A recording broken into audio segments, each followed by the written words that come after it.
өте көп қой енді. Волновой анализ дейді. Жалпы соның барлығы жұмыс жасаса, барлығымыз миллионер болып кетуші едік. Енді біздің стратегиямен жұмыс жасау үшін біз енді тупо соғысқа қарусыз шығып кеткен сияқты любой жерден кіріп кетіп, любой жерден шыға алмаймыз. Біз примерно бағаның қай жаққа жүріп жатқанын білуіміз керек. Примерно бір 60-70% деп айтсақ болады. Сол үшін біз малайзиялық СНР деген анализбен жұмыс жасайтын боламыз. Енді былай сырттан естіп жатырмын, СНР-дің өзін адамдар 1 миллион теңгеге сатып жатыр екен. Сол сабақты мен сіздерге бүгін тегін беретін болам. Стратегиядан бөлек біз сол анализбен жұмыс жасаймыз жалпы. Оны қиындатпай, бір бәлені поглощение, ананың поглощениясы деп өте ауыр қылып түсіндірмей, қарапайым тілмен, оңай тілмен сіздерге түсіндіретін боламын. Так, ручка қағаздарыңызды алып алыңыздар. СНР дегеніміз, S дегеніміз, мына жерге жазып қояйын. Так, S дегеніміз бізде саппорт болады. S саппорт. Ол дегеніміз қолдау деңгейі, уровень поддержки. Жазып қойыңыздар. Бұл всегда асты болады. Мұны қарап отырсаңыздар, мына жерге примерно белгілеп кетейін. Міне асты болады всегда. Уровень поддержки. Так, енді уровень R дегеніміз бізде болады resistant болады. Уровень сопротивления, қарсылық деңгейі, уровень сопротивления. Ол бізде үсті болады, всегда үсті болады. Мына жаңағы біздің ликвид дедік қой, тен, фитиль, жаңағы құйрық, басы, үшкір. Сол үшкірдің үсті ол resistance, үшкірдің асты ол бізде саппорт болады. Аудармасы СНР-дің support and resistance, N деген және R деген resistance, support and resistance. Бізде баға СНР зоналарымен жүреді.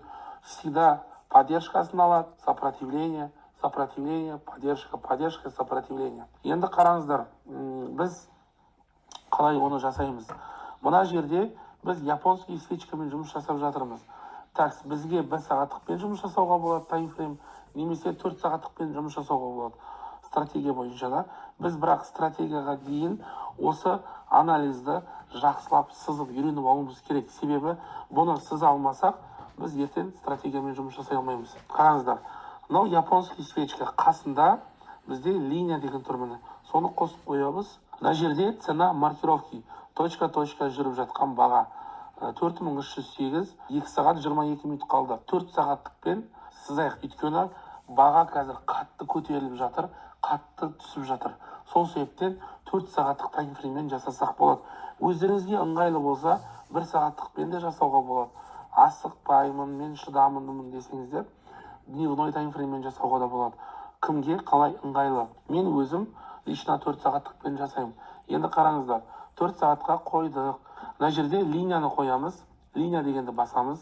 Енді қараңыздар, СНР зоналарын табу үшін бізге міндетті түрде осындай мынандай таулар керек. Үшкір болып тұрған, қарапайым тілмен түсіндірейін. Мына жерде қарасақ, резистенс бізде үсті. Сызуымыз үшін горизонтальная линия деген тұр міне. Біз бағанағы сабақта инструменттерді шығардық қой. Не үшін? Бізге осыны сызу үшін керек болады. Сіздерде 3 пикс болып тұруы да мүмкін. Сол үшін біз бұны 1 пиксқа қоямыз, кішкентайына. Басып, удалить етуге болады. Удалить деген бар. Так, енді горизонтальный линияны аламыз. Мына жерде таудың ұшына қоямыз. Таудың ұшына қойдық. Бұл бізде resistance, үсті, уровень сопротивления. Одан кейін японский свечканы басамыз. Мына жерде ұзын болып тұр фитиль. Көрдіңіздер ғой? Фитиль деген тен, міне ликвид тен, фитиль аты көп қой бұның. Мынандай ұзын болып тұруы мүмкін. Ол баға барып қайтты деген сөз. Енді қараңыз, біз бұндай ұзын фитильден алмаймыз. Біз мынау жоқ, мына жерде жоқ. Мына жерде міне қысқа болып тұр. Көрдіңіз ғой? Сызып алдық, қысқа болып тұр. Мен қарапайым тілмен түсіндіріп жатырмын. Оны біз сызып алуымыз үшін мына жерде прямоугольник деген бар. Сіздерде примерно былай болып тұрады. Қолмен бүйтіп жасау керек боласыздар да. Оны олай жасамау үшін 2 рет басамыз. Не продолжать деп тұрғанның үстен басып, продолжить влево, продолжить вправо дегенді таңдаймыз. Мынаның ішіне 2 рет бассақ, границалардың цветін ауыстыруға болады, линиялардың, чёркиванияларын жасауға болады. Мына жерден бүйтіп цвет ауыстыруға болады. Енді кімге қалай ыңғайлы. Бұлай удалить етіп тастаймыз. Так, енді прямоугольникпен аламыз да, мынау бізде ұзын. ұзын фитильден алмаймыз. Мынау бізде жоқ. Мынау прям идеально мынаның ортасы. Мына жасыл тұр ғой, лонгтың ликвиді теңі фитилі. Соның басына басамыз, астқа қарай тартамыз. И мына жерде тела деген бағана үйреттік қой. Свечканың ортасы, денесі. Екі астындағы үстіндегі құйрығы ол фитиль ликвид. Сол теласына сәл кіргіземіз. Не обязательно ровно болу маңызды емес. Бізге приблизительно зоналарды анықтасақ болды. Баға бізде 4301-де жүр, міне түсіп жатыр, көрдіңіздер ғой. Бұна резистенсті тесе алмады. Енді бұл артқа қайтып келе жатыр. Бұл қай жерге дейін барады примерно? Ол обязательно поддержкасын алады. Поддержка бізде S, саппорт. Оны қалай анықтаймыз? Линияны басамыз тағы да. Ближайший саппорт бізде 4258. Мынау да бізде поддержка болады. Мынау да поддержка болады. Естеріңізде болсын. Бұл жақта поддержка өте көп. Енді қараңыз, бізге приблизительно надан алсақ болады. Мынау тұр ғой, шүкір. Надан алсақ та болады. Мұнан тез кетсе наған барады, мынан тез кетсе наған барады. Ол не обязательно. Қайтан японскийді таңдаймыз. Мен сіздерге бір лайфхак айтайын. Кеңесімді. Ближайшийдан көрі, чтоб точный болу үшін бізге мынадан алғанымыз жөн болады. Өйткені біз 4 сағаттықпен жасап отырмыз ғой. 1 сағаттықпен жасасақ, сол ближайшийдан алуға болады. 4 сағаттықпен жасағандықтан мынадан алсақ болады, міне. Осыдан аламыз 4182. Көрдіңіздер ғой? Үшкір болып тұр. Біреу, екеу. Үшкір не тиіп тұр. Бұл бізде уровень поддержка. Қайтан японский таңдаймыз. Мына жерде ұзын болып тұрса, фитиль мына жерге дейін. Одан алмаймыз. Біз мына қысқадан аламыз. Мына барлығы шикарно болып тұр. Осылай аламыз да, астынан сәл теласына кіргіземіз. Міне, енді сіздердің смарт маниларыңыз мына жерде тұр. Міне имбалансыңыз тұр, міне ордер блогыңыз тұр, барлығы тұр осы SNR-дің ішінде. Қараңыз, енді мынаны былай жазып қойайын, сіздерге шатаспау үшін. Мынау бізде R, мынау бізде болады S. Көрдіңіздер ғой, резистенс саппорт. Енді баға мынаны тесе алмады. Тесу деген бізде полноценно денесімен біту керек. Денесімен деген бағана үйреттік қой. Теламен осылайынан емес, денемен біту керек та. Таймфрейм 4 сағаттық таймфрейм. Өйткені бұл баға қазір бұлай көтерілуі мүмкін да, үстен откат береді да. Сонда андай ұзын фитиль қалады. Ол значит тескен жоқ. Тесе алмаса ол обратно түседі баға. Енді баға қай жерге дейін барады? Типа бензин бітіп қалды да, енді бензин құйып алу керек. Сол бензин құйып алатын жері ғой, көп айтқанда. Асты мына поддержкасы. Міне четко көрініп тұр. Мына жерге қазір мысал ретінде картинкалер қоямыз. Резистенс саппорт. Соған қарап, мысал ретінде мына жаққа қарап сызуды үйреніңіздер. Бұл стратегияны мынаны жасай алмасаңыздар, сіздерге қиын болады. Барынша енді оңай, қарапайым қылып түсіндіруге тырысып жатырмын. Міне резистенс саппорт. Қараңыз, баға былай барды, тесе алмады, қайтты, бүйтіп жүрді. Бұл енді обязательно не істейді? Мына саппортқа келеді. 4182-ге баға келеді, міндетті түрде. Енді қараңыз, мынаған келеді. Содан кейін мынаны тесе алмаса, S-ті баға бүйтіп жүреді ошым. Осының ішінде, осы коробканың ішінде жүреді, грубо айтқанда. R мен S-тің ішінде жүреді. Біз примерно білеміз, баға осының ішінде жүреді екен. Стратегияға әлі келген жоқпыз. Біз осыны білуіміз керек. Стратегияға келесі сабақтарда өтеміз. Бұны меңгермей сіздер жасай алмайсыздар. Қараңыз, баға осының ішінде жүреді. Енді қараңыз, баға жүрмейді деп есептейік. Баға жүрмей тесті. S-ті денесімен тесіп бітті 4 сағаттық таймфрейм да. Сол кезде бізде автоматты түрде мынау S-іміз R-ға айналады. Резистенсқа айналады. Бағанағы саппорт поддержкамыз сопротивлениеға айналады. Тұрсыз ба? S-қа айналады. S-қа айналғаннан кейін біз не істейміз? Астынан S іздейміз, саппорт іздейміз, поддержка іздейміз, астан іздейміз. Ол үшін қайттан бағанағы линияны басамыз, міндетті түрде ближайший бізде қайсысы? Ближайший бізде мынау, көріп тұр ғой да. Мынаны тессе, мынау, 10 тессе, мынау, 10 тессе, мынау. Мынау даже вертикальный, зеркальный дейді, көрдіңіздер ғой. Мына шеті екеу де тиіп тұр. Енді бұл кішкентай баланың өзі түсініп алады деп ойлаймын. Осыны білсек болды. Қараңыз. Аламыз, мына таудың ішіне қоямыз. Міне, бағанағы айтқандағыдай мынаны бір пиксқа қойып аламыз. Кейін японский свечкаға кіреміз.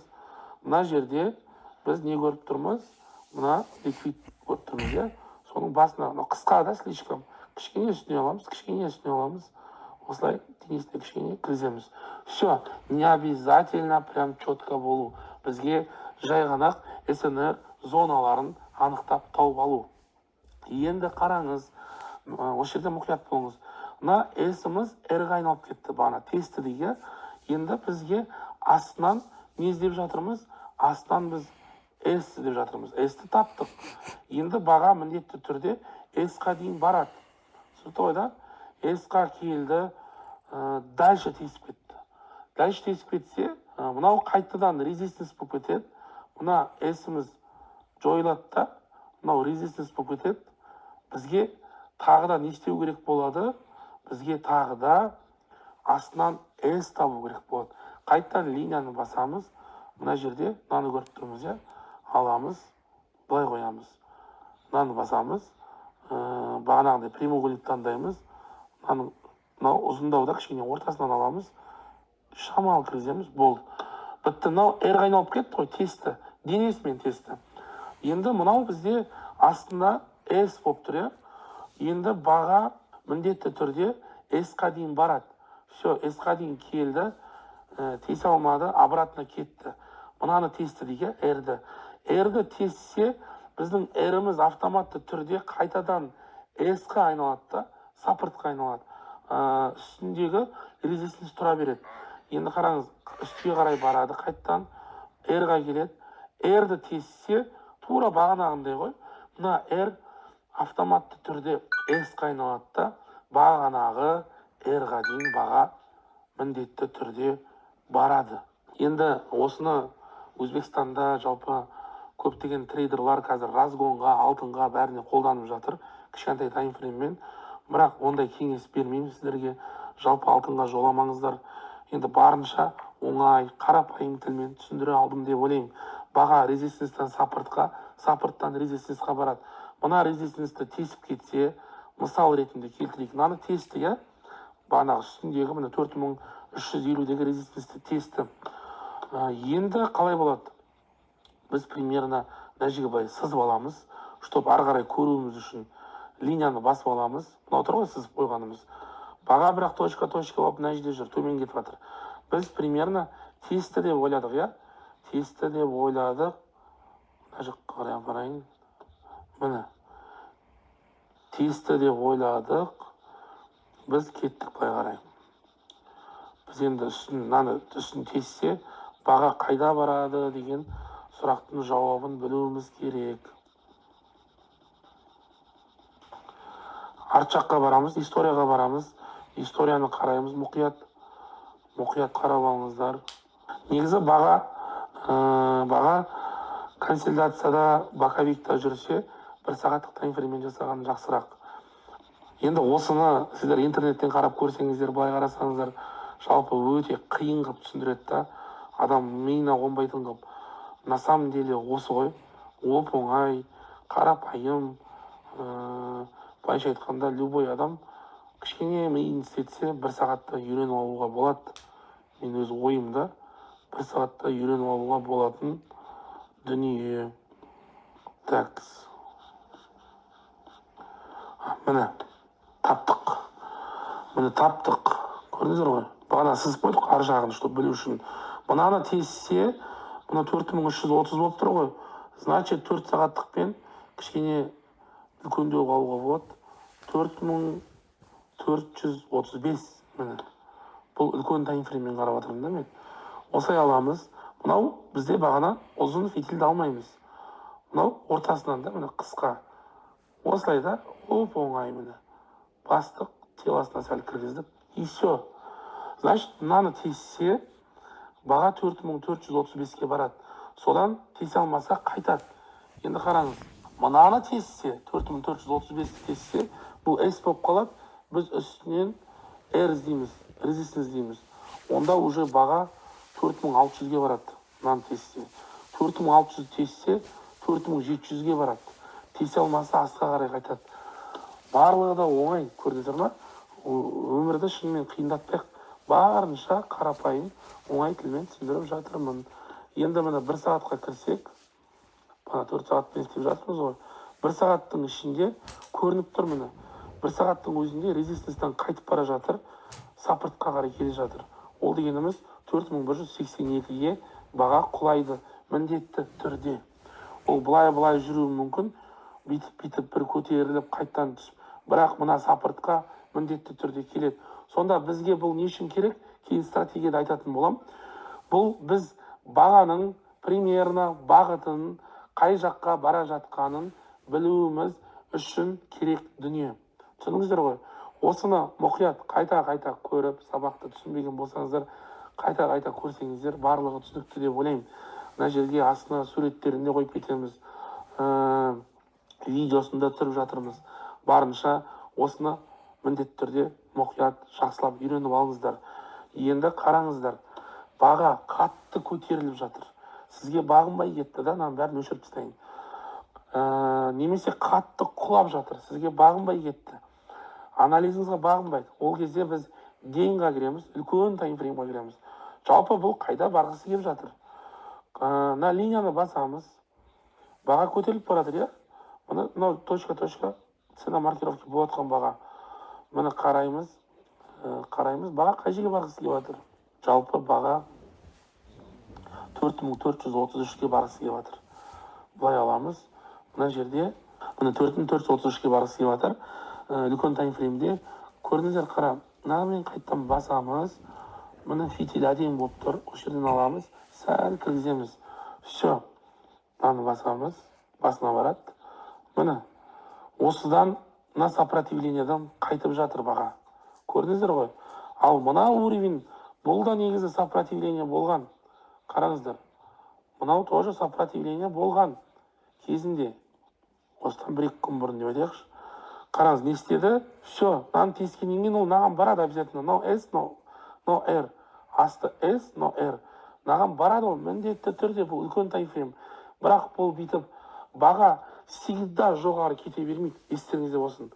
Тоқтамай жоғары кете бермейді. И тоқтамай төмен кете бермейді. Ол обязательно коррекциясын жасайды. Енді коррекция дегеніміз не? Оны да жазып алсаңыздар болады. Коррекция дегеніміз қатты импульс болған жерде обязательно баға артын тазалап отырады. Мысалы, бағаны айттық қой, трендтер, восходящий тренд. Ол восходящийға былайынан кетіп қалмайды ғой. Ол бүйтіп көтеріледі да, коррекциясын жасап, қайттан көтеріліп, новый максимумдарды, ескі максимум, новый максимумдарды обновить етіп отырады. Былай. Түсіндір алдым ба сіздерге? Нисходящий тренд төмен қарай кетіп баратса, ол бірден төмен кетпейді. Ол бүйтіп төмен, и мына жердегі ликвидті обновить етеді, төмен, обновить етеді, төмен. Қазір суретінде қойып кетеміз. Түсінікті ғой да? Сол себепті міне дневноймен қарасақ болады. Баға 4433-ті тесіп алсын бірінші. Чтобы ол дальше кету үшін. Примерно білдік бағаның қай жаққа бара жатқаны. Енді қараңыз, неге мына жерде ұзын фитиль қалды да? Типа әлі 4433-ке келген жоқ қой. Да, осында моментін шешіп алайық. Мына дейінға кіреміз. Линияға кірдік.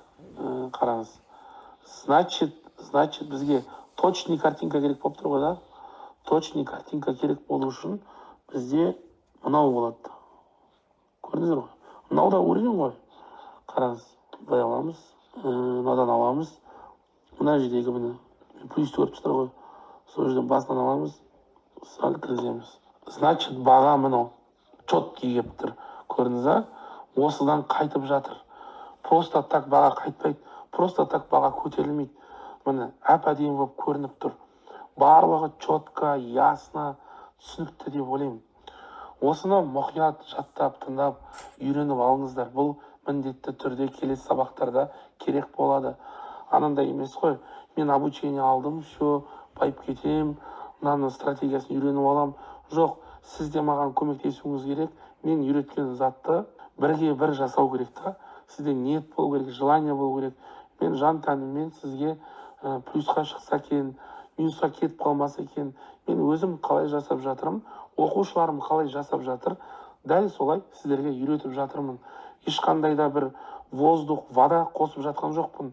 Мен типа обучением қымбат или там арзан, сол үшін мен дополнительный заттар қосуым керек. Жоқ, барлығы түсінікті, қарапайым, оп-оңай тілмен түсіндіріп жатырмын. Енді қараңыз, мынаны өшіріп тастаймыз. Бұмен жалпы биткоинға да, алтынға да, енді акциямен айналысатындар акцияға жалпы қандай түрі бар, соның барлығына осы SNR-мен жасауға болады. Бірақ та мен сіздерге кеңес бермеймін ол жаққа. Енді қараңыз, жалпы баға қайта кетіп бара жатыр. Бір неделяға кірейік. Ол каждый свечка бір апта сайын жабылады деген сөз. Әлі 6 күн бар. Бір күн өтіпті, жаңадан ашылған свечка, 6 күн бар. Ол 6 күнде бүйтіп бітуі мүмкін, былай бітуі мүмкін. Оны бір Құдай біледі. Бағаның қайда кететінін тағы да ешкім білмейді. Қараңыз, енді линияны басамыз. Мына жерде өзі уровень тұр. Көрдіңіздер ма? Мұқият қарасаңыздар, таудың мына ұшы тұр. Прям уровеньға келіп тұр мынау даже. Мынау бізде ұзын фитильден алмаймыз. Мына жерде мына қысқа фитиль тұр, дайын.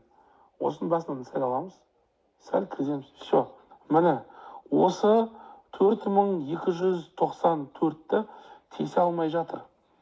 Мынаны тессе недельныйда, онда міндетті түрде мына жерге басайық. Міне, 4639-ға барады баға. Бұны тессе, дальше мына жақтан қарай береміз. Түсіпті ғой. Мынаны тесе алмаса, откат берсе, артқа қарай. Онда баға 3885-ке құлайды екен. Прикинь, міндетті түрде құлайды. Енді ол әрине сразу діңк етіп құлай жамайды. Былайынан жүреді, сол 4100, 4000, 3900 деп. Бірақ түбі осы 3886-дағы поддержкасын алуға әрекет етеді. Міндетті түрде. Арт жақтағы историяларға қарап сызып көрсеңіз де болады. Мен 1,5 жыл осының көдінде жүрдім. Осылай, енді айып етпеңіз, боқтап сөйлегеніме. Осының артында жүрдім.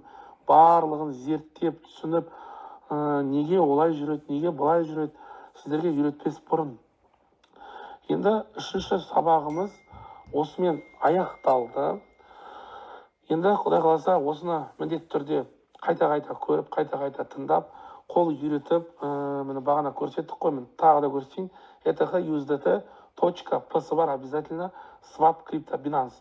Соны тауып аламыз. Эфириуммен, мына жерден биткоинді тауып алсаңыздар да болады, бағана көрсеткен болатынмын. BTC.P тоже.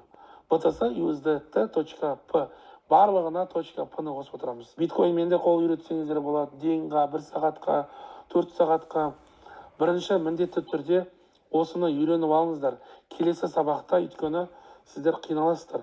Бұны білмей, сіздер стратегияны үйрене алмайсыздар. Міндетті түрде бұны жақсылап меңгеруіміз керек. Барлығыңызға, каждыйыңызға прям серьезно қараңыздар бұл сабаққа. Хорошо? Чтоб плюсқа шыққыларыңыз келсе, менің айтқанымды бұлжытпай орындаңыздар. Барлықтарыңызға бүгінгі күндеріңізге сәттілік. 3-ші сабақ ұнады деп ойлаймын. Жақсы, сонымен қоштасамыз.